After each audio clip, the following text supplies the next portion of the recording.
সুপ্রিয় দর্শক আসসালামু আলাইকুম, welcome back to my channel. কেমন আছেন সবাই? আশা করছি সকালে অনেক বেশি ভালো আছেন। যে কোনো উৎসব বা অনুষ্ঠানে মাংসের কোনো রেসিপি না থাকলে যেমন চলে না, তেমনি লক্ষ্য রাখতে হবে রান্নার স্বাদটা ভালো হলো কিনা সেই দিকে। তাই আজকের আয়োজনে মুরগির কালাভুনা।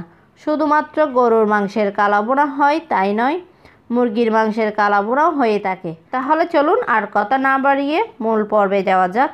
দেখেন, আমি মাংসটা রান্না করার জন্য প্রথমে এখানে একটা মশলা তৈরি করে নিচ্ছি। তার জন্য আমি গোলমরিচ নিয়েছি, জায়ত্রী নিয়েছি, জায়ফল অল্প করে নিয়েছি, 2টা দারুচিনি নিয়েছি, আমি 1 টেবিল চামচ জিরা নিয়েছি, আমি সাদা এলাচ নিয়েছি 5টা, বড় এলাচ নিয়েছি হাফ, আমি 5টা লং নিয়েছি।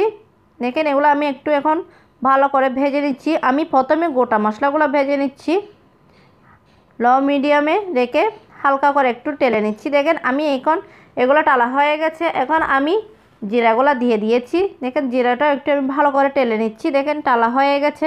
এই মশলাটা আমি একটু ব্লেন্ড করে নিচ্ছি, একটা স্পেশাল মশলা তৈরি করে নিচ্ছি। দেখেন, আমি এখানে দেশি চিকেন নিয়েছি, আপনারা চাইলে ব্রয়লারটা নিতে পারেন। আমি এখানে স্কিন সহ মাংসটা নিয়েছি, আপনারা চাইলে স্কিন ছাড়াও মাংস নিতে পারেন। আমি এখন চিকেনটা ম্যারিনেট করে নিচ্ছি। দেখেন, প্রথমে আমি হাফ কাপ পেঁয়াজ কুচি দিয়ে দিচ্ছি। আমি এখানে 2 টেবিল চামচ আদা এবং রসুনের পেস্ট দুটোটা একসঙ্গে দিয়ে দিয়েছি। আমি এখানে গোটা শুকনো লঙ্কা দিয়ে দিয়েছি, আমি 5-6টা দিয়েছি। দেখেন, আমি এখানে গোটা গরম মশলাগুলো দিয়ে দিয়েছি। আমি 1 টিস্পুন শুকনো লঙ্কার গুঁড়াও দিয়ে দিয়েছি। আমি 1 টিস্পুন হলুদের গুঁড়া দিয়ে দিচ্ছি। দেখেন, আমি এখানে স্বাদ অনুযায়ী লবণ দিয়ে দিচ্ছি। দেখেন, আমি এখানে 1 টিস্পুন জিরার গুঁড়া দিয়ে দিচ্ছি, আমি ঠান্ডা জিরার গুঁড়াই দিয়ে দিয়েছি। দেখেন, আমি এখানে 5টা রসুনের কোয়া দিয়ে দিয়েছি গোটা। আমি এখানে হাফ কাপ পেঁয়াজ বেরেস্তা দিয়ে দিচ্ছি। পেঁয়াজ বেরেস্তায় কিন্তু স্বাদটা দ্বিগুণ হয় মাংসের, তার জন্য আমি এখানে 1 টিস্পুন ধনিয়া গুঁড়াও দিয়ে দিয়েছি। আমি যে স্পেশাল মশলা তৈরি করেছিলাম সেখান থেকে আমি 1 টিস্পুন এখানে দিয়ে দিয়েছি। দেখেন, আমি নারকেলের দুধ নিয়েছি, সেখান থেকে আমি হাফ কাপ দিয়ে দিয়েছি। এখন আমি সবগুলো মশলা একসঙ্গে ভালো করে মিক্স করে নিচ্ছি। দেখেন, মিক্স করা হয়ে গেছে। আমি এখানে 2 টেবিল চামচ সরিষার তেল দিয়ে দিচ্ছি। আপনারা চাইলে কিন্তু কুকিং অয়েলও ব্যবহার করতে পারেন, কিন্তু কালাভুনার মধ্যে সরিষার তেল দিলে খেতে কিন্তু অনেক টেস্টি হয়। কিন্তু কালাভুনাটা রান্না করতে কিন্তু সরিষার তেলটা দিতে হয়। দেখেন, আমি আবারও ভালো করে মিক্স করে নিয়েছি। মিক্স করা হয়ে গেছে। এই মাংসটা বেশিক্ষণ ম্যারিনেট করে রাখতে হয় না, তার কারণ হলো এটা অনেকক্ষণ ধরে রান্না করতে হবে। দেখেন, আমি রান্নার জন্য বসিয়ে দিয়েছি। দেখেন, আমি 2 মিনিট রান্না কুক করে নিয়েছিলাম। 2 মিনিট পর আমি একটু নেড়ে ছেড়ে দিচ্ছি। মাংসগুলো হয়ে গেছে। আমি এখন ডেকে 5 মিনিট কুক করে নিচ্ছি। 5 মিনিট পরে যখন দেখবেন মাংস থেকে এক্সট্রা পানি বের হয়ে এসে গেছে, তখন ঝোলটা একটু পাতলা পাতলা মনে হবে। তবে এই রান্নাটা এইরকম কষিয়ে কষিয়ে রান্না করতে হবে, আলাদাভাবে আর কোনো পানি আমি দেব না। দেখেন, এই মাংসের পানি দিয়ে আমি মাংসটা সিদ্ধ করে নিচ্ছি।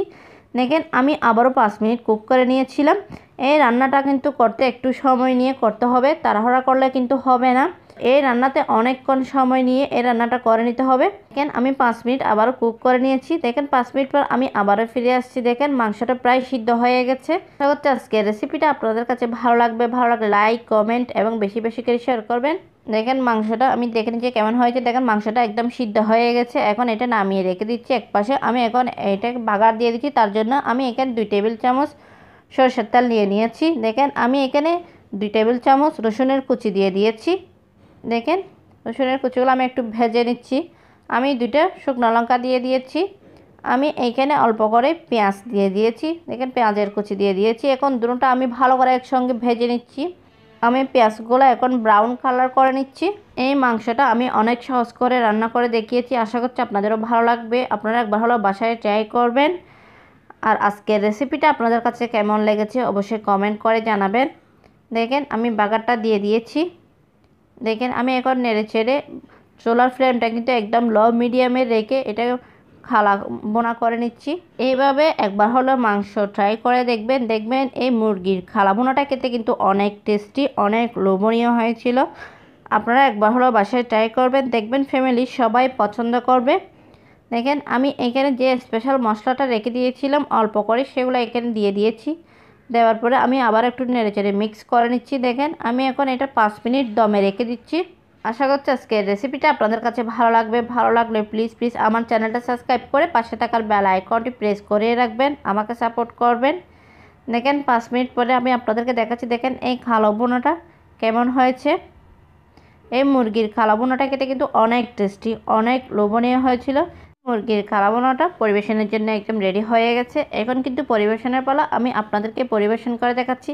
দেখেন দেখতে কত টেস্টি হয়েছিল এই মুরগির কালো ভুনাটা, কত লোভনীয় হয়েছিল। দেখেন এই মুরগির মাংসটা কিন্তু খেতে অনেক টেস্টি হয়েছিল। এটা কিন্তু অনেক সফট, নরম তুলতুলে হয়েছিল। এই মাংসটা ভিতরে কিন্তু অনেক জুসি হয়েছিল। এই মাংসটা খেতে কিন্তু অনেক লোভনীয় ছিল।